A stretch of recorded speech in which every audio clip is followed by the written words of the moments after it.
we are perfect beings, and we don't really know it, and that's on purpose for us to experience these things, and to somehow, while we're here, somehow transcend them, and wake up in this life, this self-realization that we are these eternal beings, and that there's never anything to worry about, and there is no death.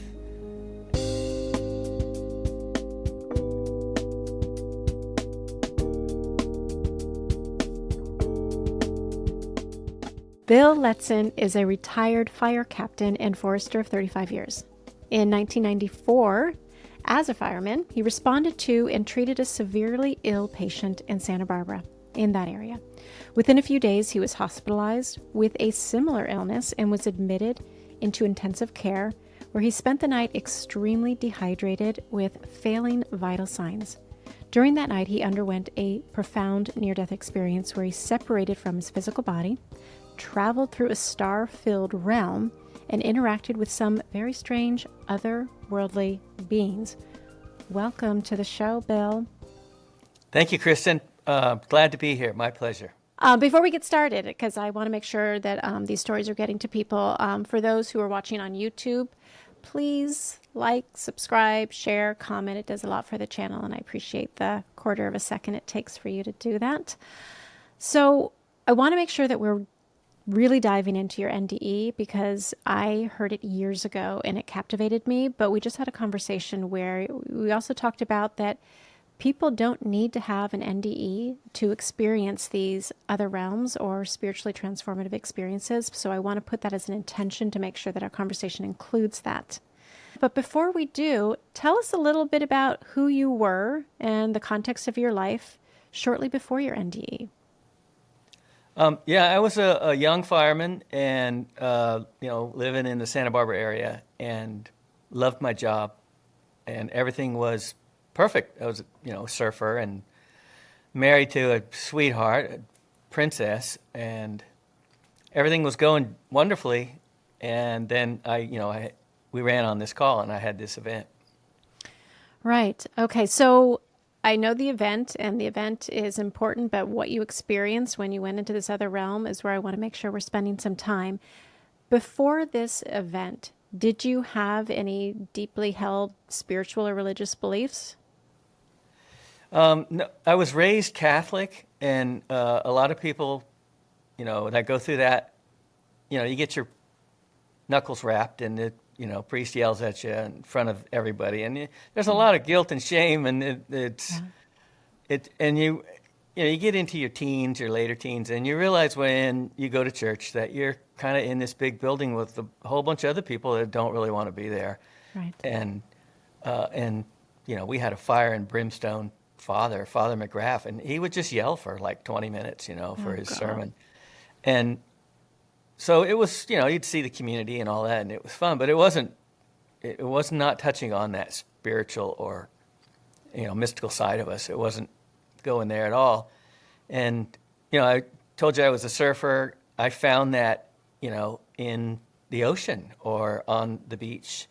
And then I was a Forest Service guy, backcountry ranger and all that. And I found that in those hidden canyons, with running water and peace and solitude. I found what everyone's looking for.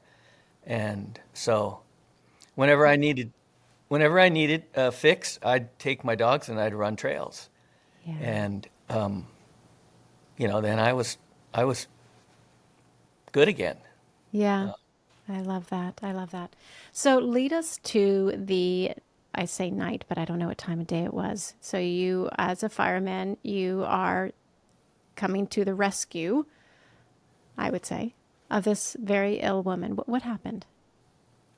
There was a lot of flu going on in '94, and people who comment, they say, well, that was the Beijing flu or the Hong Kong flu or a combination of the two. And that's true. They gave them names back then. And every 3 or 4 years, you'd have a good one. And this was a pretty strong one. There's a number of NDE people that, were associated with that '94 flu season. Interesting. And So yeah, I was on duty, and we'd run several calls a day, and at this time, 3 or 4 would be somebody that was usually they were severely dehydrated from this flu, and we went on this woman, and the neighbor said she's in there for sure, and everything looked like that was the truth. So we broke in and found her in the back room, and I got exposed. She breathed in my face, and I got exposed. But we got her to the hospital, and everything turned out good for her. And then that was in the afternoon of, let's say, Thursday.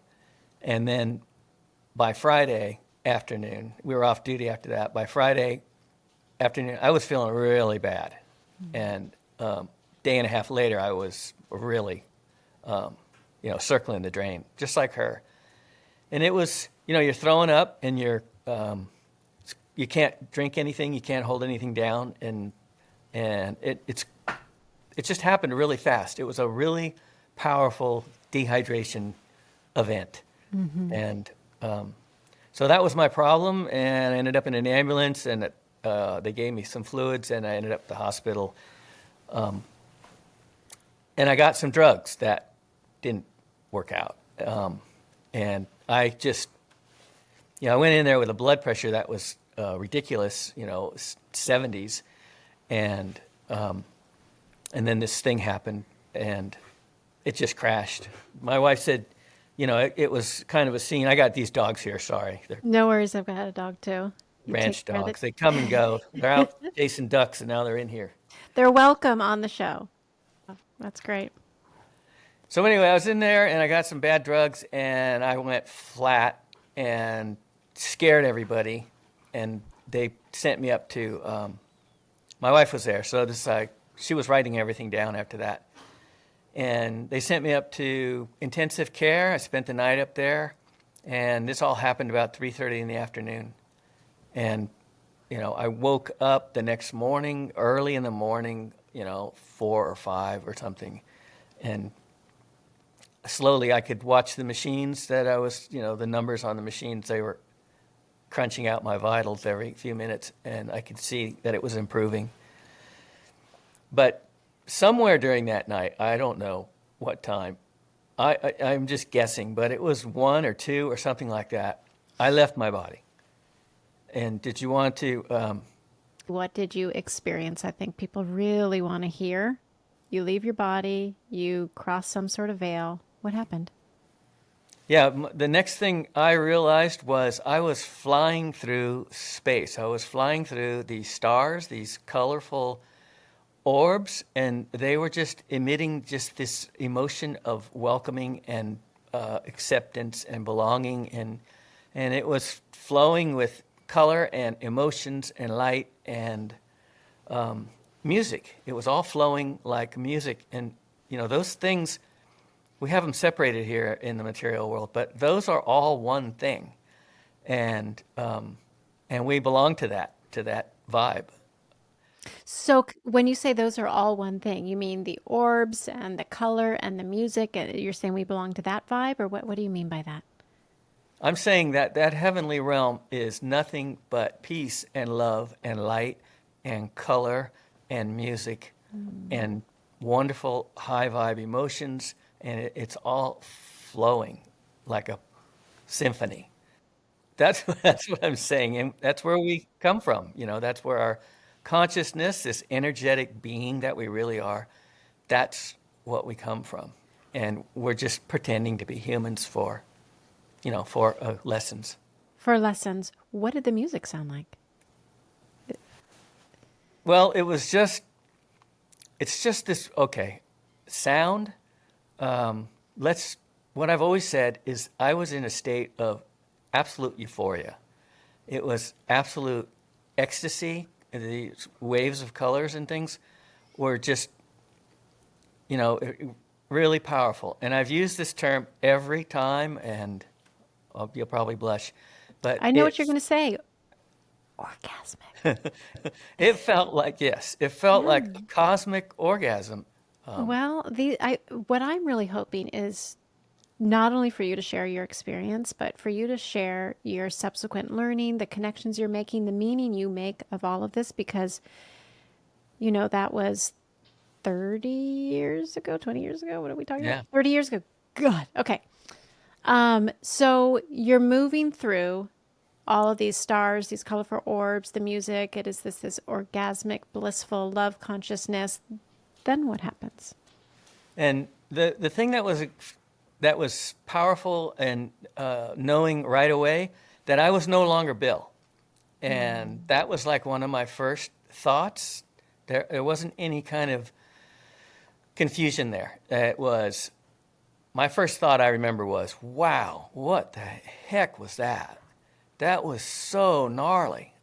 That I was this guy, and I had all these things. I had all these doubts and, maybe some anxiety and, you're in human beings, we're in a constant state of judgment and bias and competition.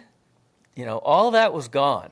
There was no, and it was almost like a joke that was, the main part of my life was all of these challenges, because there are no challenges. We are perfect beings, and we don't really know it, and that's on purpose for us to experience these things, and to somehow, while we're here, somehow transcend them, and wake up in this life, this self-realization that we are these eternal beings, and that there's never anything to worry about, and there is no death, and we kind of get there, and then you live your life kind of a heaven on earth until you return, till you end this life. And I imagine the profound impact this had on who you are and how you move through the world as a result of having it, like that it completely reframes what is problematic, what is not, but you're still living as a human being.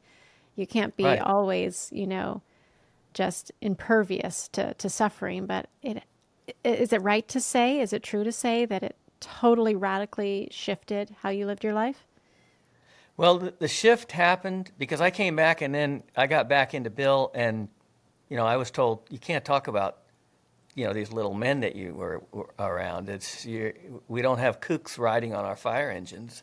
After that, what the heck was that? And then it was because this whole thing with Akashic records, all this information was just flying by, just like formulas and diagrams, and Wow.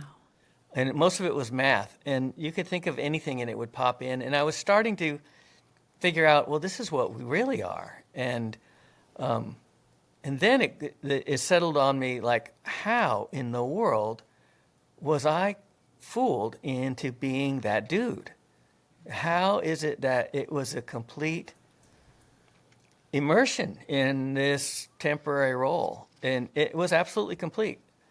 And, I didn't want anything to do with Bill. And he's a good guy.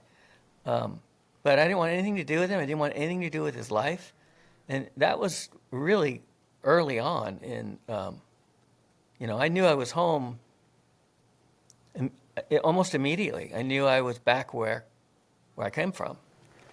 And so, yeah, I flew along, and there was these orbs all around, and it was nothing but praise and welcoming, and it felt amazing. And I could do that forever, just parading through these stars that were parting. And it was like a hero going home. And then I landed somewhere.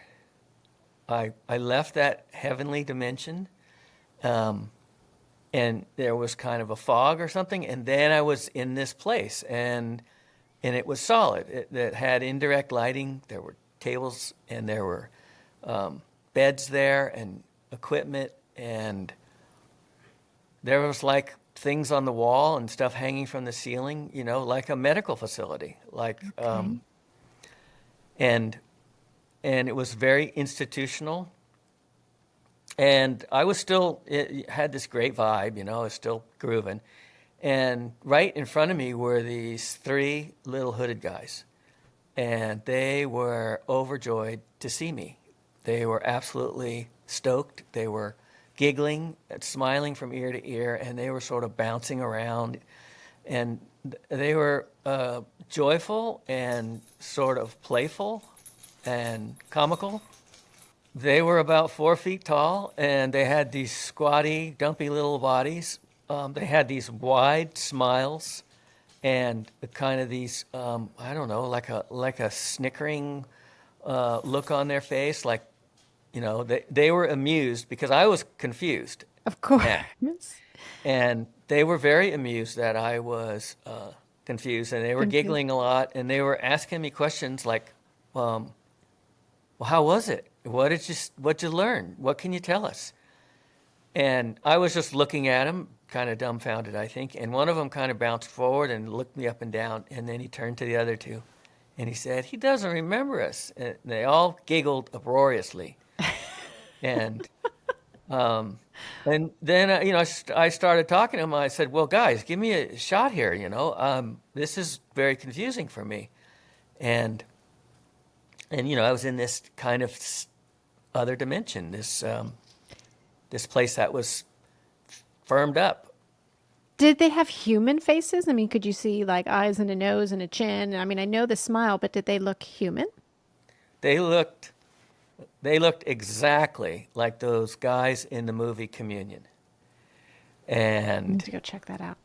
you and I, and it's a horror movie, and the Okay. soundtrack, that music can entrain your energy into a fear state. That's what horror movies do. That's why we That's get right. a kick out of them. That's right. And that's why they give us nightmares, because it's a real thing. It's a real vibration. But their And faces by themselves weren't scary, just associated with that music. no, those guys are not scary at all. And that movie is telling you that if you have, you know, the wherewithal to watch that movie, turn the sound off if you have to. But those little guys, they never do anything horrific or scary. They're, Christopher Walken's in that movie, and it's all about him being. It's the story, I think, is a alien abduction. I think is what it's pointing to, but we'll talk about that later. Okay. But he's in this facility. It's very similar, like a medical facility, and those guys are bouncing around. They're high-fiving him. They're doing all this clowny stuff. They're dancing around, and he's dancing with them. And yeah, like I said, if you want to see my experience, watch that movie. Turn the sound off so you don't get Yeah. the shakes. Yeah, so many movies I hear about the afterlife or spirituality, not all of them, but many of them, unbeknownst to even the people who wrote or produced them, were to some extent channeled. Yeah, yeah, that's that whole, that right brain. That's the creative person. Yes. And somebody said, well, that right brain, that's something that's in psychology. And I said, it's in the words. It's creation, creativity, Words matter. creator. And that's the connection. That is our connection Yeah. to the divine. And you're right. Those, whether they know it or not, a lot of those books, music, lyrics, Yeah. TV shows, they're They're channeling channeled. these messages. And a lot of times, not so, there's a lot of ugly stuff, but there's also, it's when you're ready to see it, it's there. So it reminded me of like I just gotten off a roller coaster, and I'd gotten back to where I left my bros, and they all wanted to know how was the roller coaster. They were all excited to see me, and so, and then in the background, after a little bit, there was this other guy, and he was this tall, wispy guy, and I described him as a Gumby or as a walking stick insect. For our material world, that was helpful. But he was like a spinning whirlpool, like a vortex. Like if you take a glass of water and you spin it really fast, and then you have that little sliver that goes all the way to the bottom. Yeah, yeah, yeah. That's That's exactly what he looked like. It's wild. Yeah, it was this spinning energy, and as he came forward, he had this huge smile on his face. His eyes were bright, and You could tell he was overjoyed. He was stoked to see me. And as he came forward, that spinning energy sort of engulfed me, and my throat just clamped down, and my chest felt like it was going to burst. And I felt like I was going to fall down on my knees, crying uncontrollably from love. There Wow. was so much love from this dude that was just overpowering. And, I tell people that I didn't really understand women most of my life, but because they would cry at a wedding or Yeah. a kid graduating from kindergarten, and it's like, what are you crying about? Yeah. They are in love with their relatives, Yes. I just got to ask because I'm so darn curious. Okay. So you see this happy, overjoyed, right? You say, I felt it in my throat. I felt it in my chest. I dropped to my knees. Do you have a body? So you have a body. You know what? I never looked to see if I have a body, and you know, it, you probably didn't look to see if you had a body during the course of this day. You just kind of know you're there, and you know how to get, around the kitchen and get yourself to work in the morning, but you never Mhm. really look down and say, well, what do I look like today? So yeah, I felt like me, and it was a seamless transition, and I think this is a lot of peace and comfort for people, Oh, is that absolutely. crossing over. If you listen closely to these NDEs, a lot of people don't even know they're dead, Yeah. and that's helpful. That's reassuring that you don't die, and you don't really have this horrific episode where you're scared to death because you are dying. You peel away seamlessly, and you still are you. And you go You know? back home and you're more of who you are. The Bill thing was more of like an experiment, but you actually get back to who you are. Yeah, you get back to who Yeah. you were, and we come into this life. We've got this birth chart, astrology, Hmm. and all of those energies that you selected That's right. are etched onto this life, and a lot of those things, those energies, are driving us to be the people that we are. And some of those energies are, you know, pretty hard on us. They are 4 lessons as you are Yeah. describing. I wanted to stay. I mean, as soon as I was flying through those stars, it's like, oh, thank God, I'm out of there. Yeah. And, you know, I had wonderful parents. I grew up in a small town, and it was athlete. Everything was perfect. Hmm. Everything. And I had nothing to be that I regretful but you're so relieved that, I don't know, the performance is over, Sure. That and makes sense. you're back home. And so yeah, I wasn't coming back immediately. Wasn't coming back. And Mary Neal said that too. And she had 4 kids, a husband she loved, and a career as a surgeon. And she said instantly, I Yeah. wasn't going back. That's what most people, not everyone, but predominantly people are in just such bliss consciousness and this the heavy weight of being human. It's just Yeah, such a relief to be it is. liberated from that. Yeah, that's Yeah. true. And that So was the guy, okay. the guy was there, and he was chuckling. Every time he laughed, I could feel it inside of me. Every time he chuckled, and every time I said something, and that what saying something. If you just, everything's authentic, everything's genuine, everything's instantaneous. So there's no BSing on the other side, and I think that's another thing, that everything is completely authentic, and there's no phonies. Yeah. And so every time I thought something, it was out there.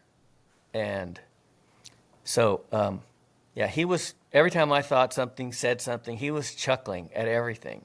And then the little guys were bouncing around, and they were doing this Three Stooges act, bouncing into each other and stuff. And everything's just, everything is just light and wonderful. We don't have to accomplish anything. We already are everything. So he's chuckling at them, and I'm looking around. I still got this thing about humans. You got to be doing something. And so I said, well, you guys, is there like a review of my life or something? That's part of this, right? You guys want to get Did you know started with that it? from your Catholic upbringing? Is that what informed that question? Well, we've all heard that my life flashed before my eyes. Got My it. Yeah. grandmother talked about, Yeah. you know, she almost lost her husband, and he goes, "My whole life flashed before my eyes. I saw pictures of my." So we've all seen this, heard of this review, Yeah. and now we call it, a life review. A lot of us understand that it's a very profound thing where you see where your words and your thoughts, have influenced others or harmed others even. And, it's a learning period for Sure. us. And so, yeah, so I said, you guys want to review my life? Because I figured that's the only box I need to check, and then I'm out of here. I can get back out, in that realm where there were no limits. Nothing was impossible in that other realm. The energetic beings, the orbs. So yeah, so I mentioned that, and he got a big kick out of that. The tall, wispy, spinning guy. He was chuckling, and when he stopped chuckling, he said, "Sure, let's do that. How do you want to start?" And Would that be your job? that's just, and that's an indication of the sweetness on the other side. He was humoring this little toddler of a soul who, Yeah. was trying to have things on his terms, Yeah. and they weren't on my terms. And so anyway, I talked a little bit. I told stories about things in my life, things I would have done, but there wasn't anything drastic. I didn't kill anybody, and I didn't have any scary skeletons, where I had some criminal thing or something. There was none of that. The only thing I said is when we came out of college, I got offered this job with the Park Service on an island out off the coast of California. And my wife and I were going to be there by ourselves, and they were going to fly us out. We'd come in every few weeks. And she just wanted that. And she's never wanted anything. She's an angel. But she said, when are we going to get another chance to live on an island? This is so cool. And, I was used to fire crews with a lot of shenanigans and characters. Adrenaline and excitement. Adrenaline, yeah, I loved it. And I couldn't see sitting on an island staring out to sea as a full-time job. So I took a fire job. And but I now that I'm almost 70, I take that job in a heartbeat. Of That'd be course. so cool. Heaven. Yeah. Yeah. And then I talked for a while, and then he said, "Okay, that's enough. Time to go back." And I was like, "What? You got to be kidding me!" That was the last thing in my thoughts. And he goes, "You got to go back. You got things to do, and they're important." And I did the whole, I told him, "Look, I'm not going to be missed that much. My friends will get over it. My family, they'll be harmed for a little bit, but they'll recover. They'll be fine." And anything I could think of. I told him I was almost 40, so I'm pretty much old and used up. And Yeah. You're he chuckled. bargaining. Yeah, he chuckled at all of that, and he was kind of like, "Oh man, you got to go back." And that was it. There wasn't any more to do. And he sort of came forward like he was picking up a child, a toddler, and the room started spinning, and then it just started to fly apart. And I was being beamed out of there. I was on my way to another dimension, another channel, another frequency, and it was a lower vibration. I felt a dropping, that as we changed dimensions, and it was a dropping in frequency, and I felt like I dropped away, And I left that place. It fell completely apart, and I dropped away into darkness. And I got down by my near my body. I was definitely had that recollection, and I was in this place that was lonely and dismal, and well, we didn't want anything to do with it. And it's a place, I've said this every time, that it's a place directly next to where we are now. And, and I really think that's part of what we're doing here. We raise our vibration by our choices, and we earn our wings.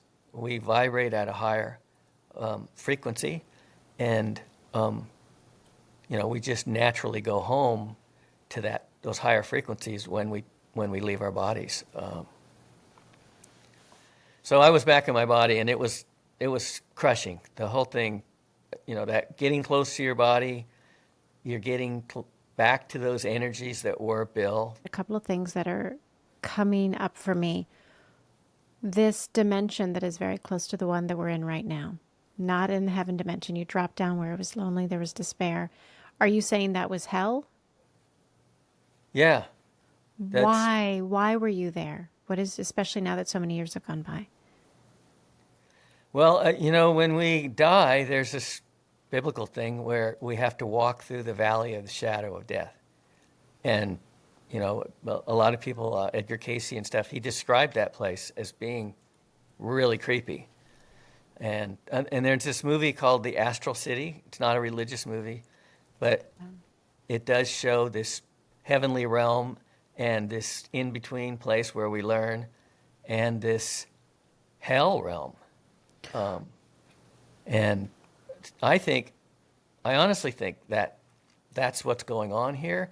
We're kind of on our own, and it's up to us to find that sweeter side of us, to come back to that self-realization of that higher being that we all are, and have that core quality leak back into the physical guy that we're pretending to be, and you live your life at that level. And then when we cross over effortlessly, seamlessly, we don't match those low vibrations, and we move through there quickly. Thanks Okay. for getting that out, because I think that's helpful for people. I think it's really important. And so here, because I've interviewed so many people, here's the sense I make of what you're saying. Yes, it's all frequency and vibration. And so in the heavenly realm, the spinny guy and the giggly little guys, right? It's in this blissful, like it's just high vibration, incredible love, returning to who we are at our essential nature. But down here, closer, we get into the trappings of bitterness, envy, jealousy, greed, spite, revenge, all of these really low density. And depending on how committed we are to living a life of compassion and love and empathy and all those joy, peace, freedom, we can visit that place, quote unquote, hell. But I have so many people who say, mystics, mediums, psychics, who say there is no such thing as hell. But it really is more a manifestation. Are we living in love consciousness or at a lower frequency of those qualities that I just mentioned? Am I understanding you? Yeah, it's a thought-driven universe. There's the term mentalism. When we leave here, everything here is material world, solid, physical stuff. But we're supposed to that's what we're doing here, get control of our thinking. We can slip down into all those bad things you said, but we don't stay there. Yeah. We pop down, and it's like, okay, I'm not doing this. Right. This guy's having a bad day, and I'm not going to make it worse. Yeah. The choice that we can remember someone said, one of my guests said, your mind, think of it as your employee, train it. What do you want to think? What do you want to feel? What do you want to believe? How do you clear emotions? How do you connect with love? You get to choose every moment. This is amazing. I'm in joy, and do things to foster that every single day to raise your vibration. That's true. You got it down. Okay. So you come back now, and here's my second question, and you're in the like pain of your body and back to Billness, right? Oh God. Ugh.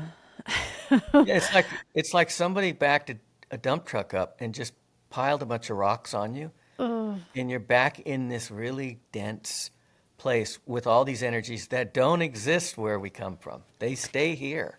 Yeah, so I'm going to play a contrarian if I may. I fully believe what you were saying, and because I hear it so many times and I can conceive of it and have had different experiences myself. But someone might just go, I have amazing dreams. And so you lapsed out of your body, you astral traveled a little bit. It wasn't necessarily, it might have been spiritually transformative because you had an extraordinary dream. What do you say to that? What is your response? Well, that's a good one. And like I said, we don't, those low vibrations are here and they don't go with us. They stay here. They're here for us to learn from. And when you start to elevate your frequency and you look around the world, you'll see it. You'll see the messages everywhere. It's absolutely in nature. The world right now is a dark, dismal place, but I live out here on a few acres next to a lake and creeks everywhere, and the deer.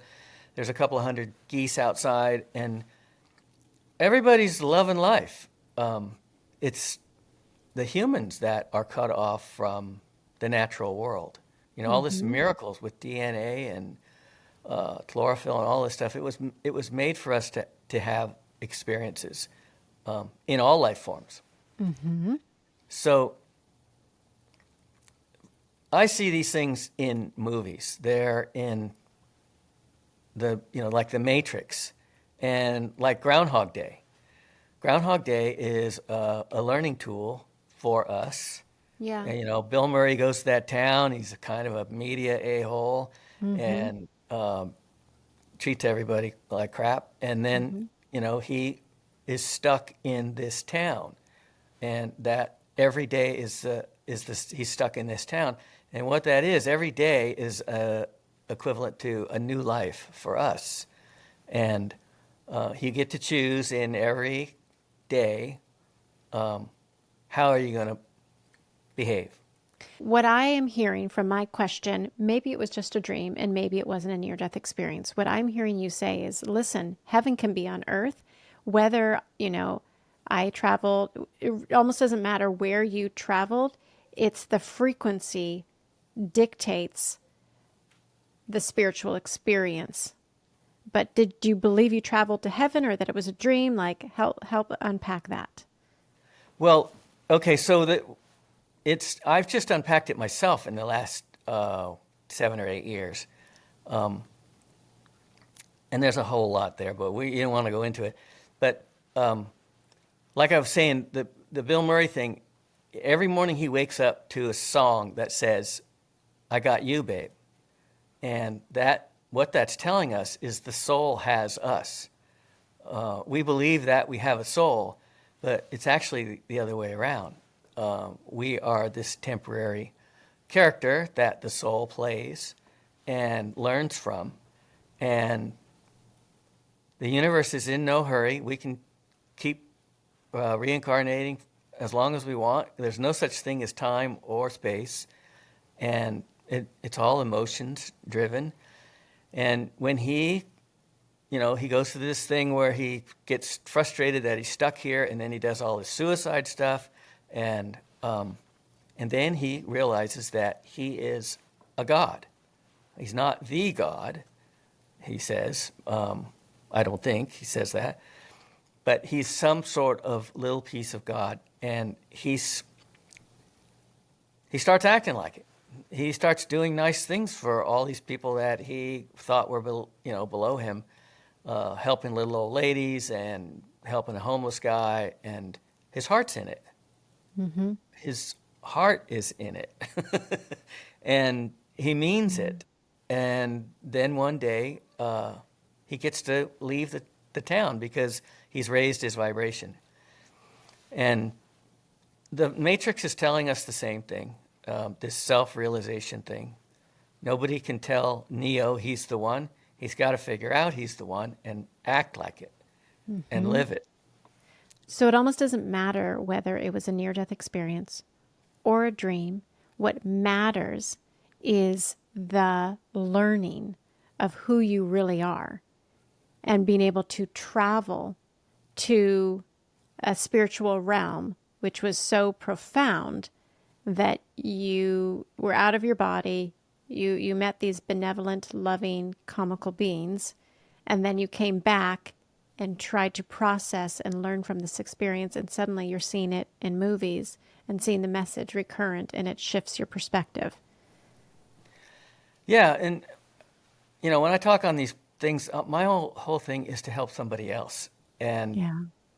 we live in these screens, these movies and TV shows and stuff. So I see that as a connection. And so we've talked about my near-death experience in detail. So yeah, creation is working through the creativity of, the gifted artistic ones, the empaths. These are high-level people that are creative. And so in The Wizard of Oz, this is, when I was a kid, that show was on every year, and everybody in America sat down and watched it. It was a Sunday night. It's a national event. That's right. And I've never seen that happen since, but it was always shown to us. And so let's just do the parallels here. I love this part. And that I'm getting messages, I'm getting comments from people, and they'll write like, "Oh my God." Yeah. And they're like, "I always knew something was in." There's a lot in that movie. There is a lot, and a lot that connects to your NDE specifically for this conversation. Yeah, and here it is. So Dorothy, the name Dorothy means gift from God, okay? And the human body is a gift from God. And she lives in this black and white area. It's kind of desolate and drab, and there's not too much going on. And she's having trouble with people with low vibe personalities. This woman wants to kill her dog and all this stuff. And she goes, the twister comes, this vortex, vortex energy spinning is a big deal on the other side. And so the twister comes, and she can't get in the basement. She runs into the farmhouse and, takes over the farmhouse, and it knocks the window. The window comes off. It hits Dorothy in the head, and she falls on the bed, and you can see her. She starts to peel away. This lighter version of her starts appearing, and after that, Dorothy is in a near-death experience. And the house lands, and she runs to the door, and it's all black and white. She opens the door, and she steps out into this beautiful color, these beautiful orbs, and this water that's flowing. And if you watch the movie, there's music coming on the wind in that movie. So there's water flowing everywhere, and there's green, and there's color, and there's light, and it is a magical place. Okay, that's where we go. And then I watched it recently, so I got the chronology correct here. And then this orb shows up, this beautiful orb of, purple and white gold and green, hints of green. These are the chakra colors. This is divine love. Comes in a beautiful orb, and that's Glinda. And Glinda is Dorothy's higher self. And she comes to her, and she acts sweetly to her and gets her on her journey home. She gets her on the road home, and she meets these three characters: the straw man looking for a brain, the tin man looking for a heart, and the lion looking for courage. And they go on their journey, and the witch, you can absolutely fit a witch in as some kind of energy that we need to purge from ourselves. We all carry these emotional baggage, these traumas, Mm-hmm. and the Glinda is always there. Seems to be always watching over Dorothy on her travels, and when she needs her, she comes forward. And when you talk about the three characters, the one guy looking for a brain, the heart, and the courage. So you and I have talked. We have really covered this well, by the way. Kristin, you are in class by yourself.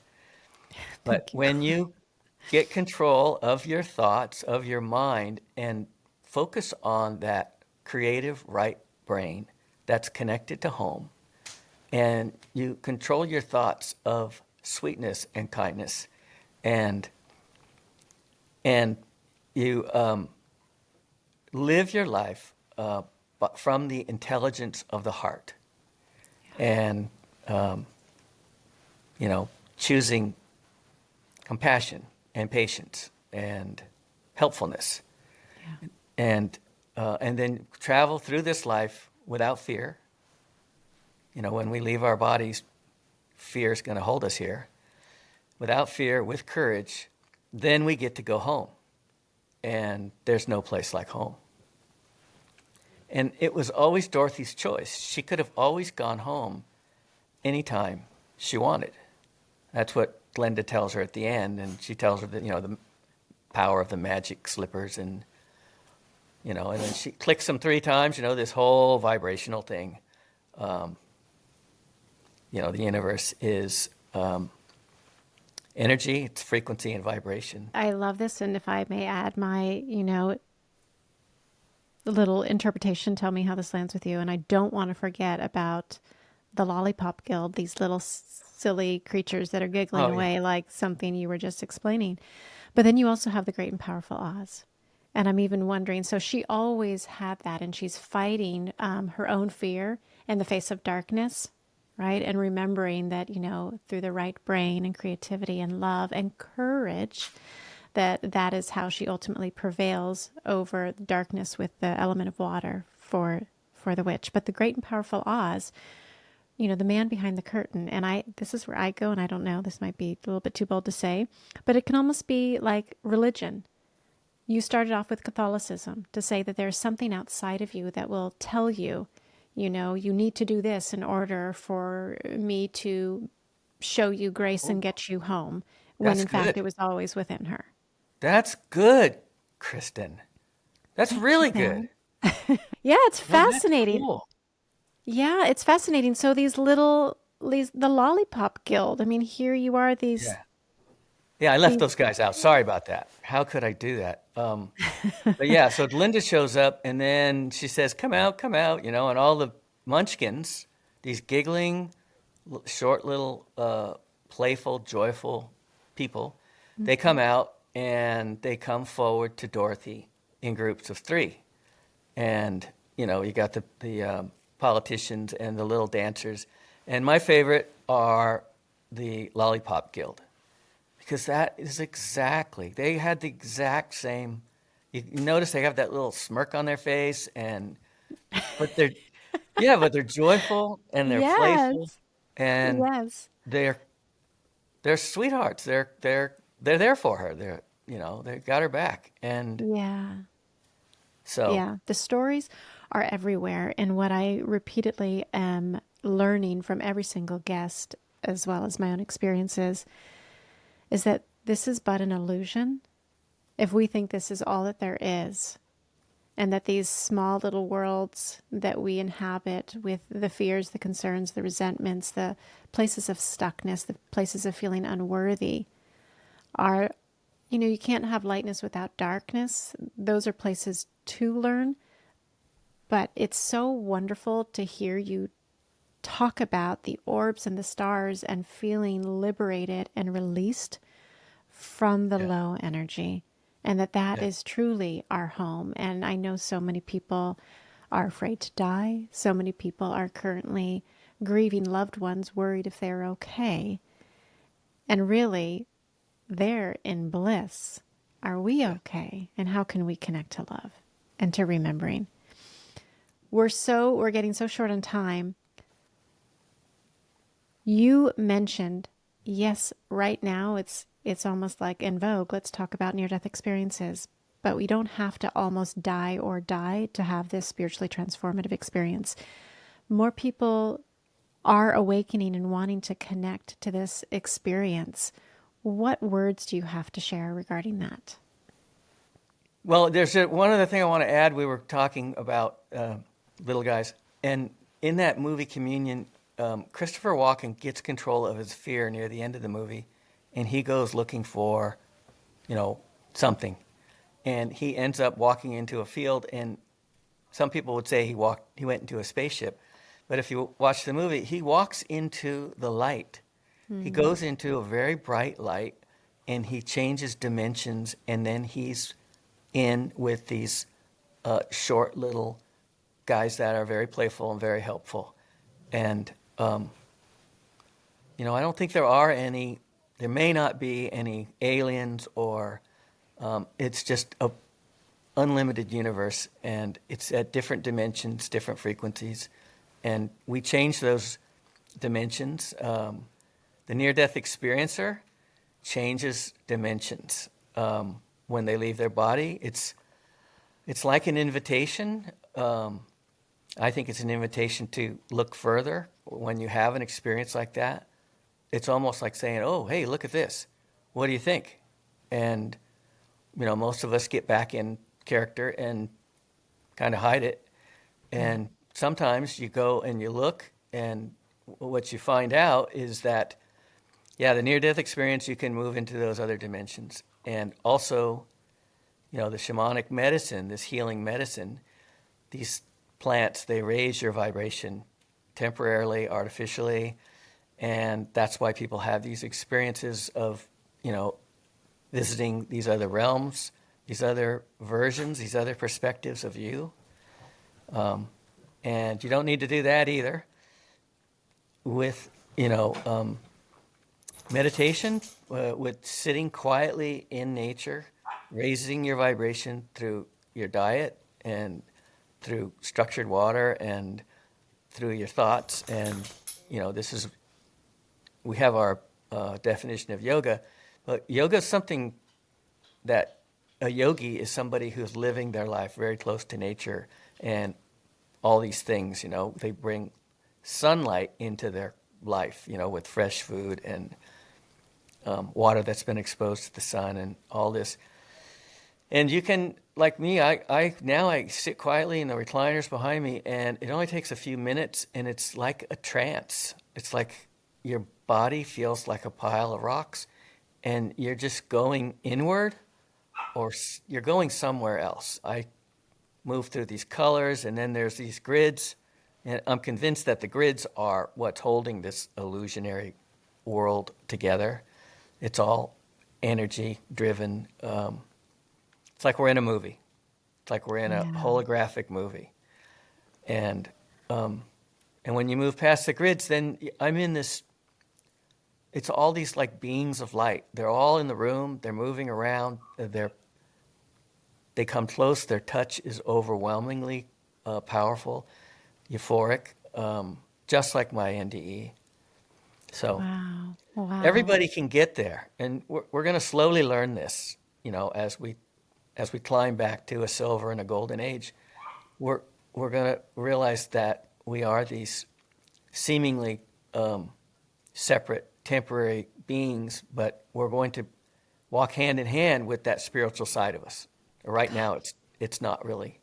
We don't understand it, but Yeah, the ancients did, and I feel like we're moving in the direction. The fact that even NDEs are becoming, 1994, it was like, just don't talk about it. That sounds kooky if you want to stay employed. But it's becoming more commonplace, yeah, which is a great sign that people are starting to wake up to the fact that this is, a stage that we come onto, but is but a stage. And that we can, through conscious deliberation and practice, begin to expand our consciousness. And that veil is becoming thinner and thinner so more people can touch it and move towards love rather than this low vibe, greed, corruption, harm, and that hopefully things will continue to move in a positive direction once more people are connected to that. Yeah, they definitely will. It's Yeah. up to the individual. Do they want to get on the train? Do they want to get on the train? And people like you can help to inspire and point the way. So I just want to thank you so much. You're welcome. You're welcome. Thanks for having me. How I Made It Through is produced and distributed by EIQ Media, LLC. Elevate your emotional IQ with podcasts and content focused on overcoming adversity, leadership, mental health, entrepreneurship, spiritually transformative experiences, and more.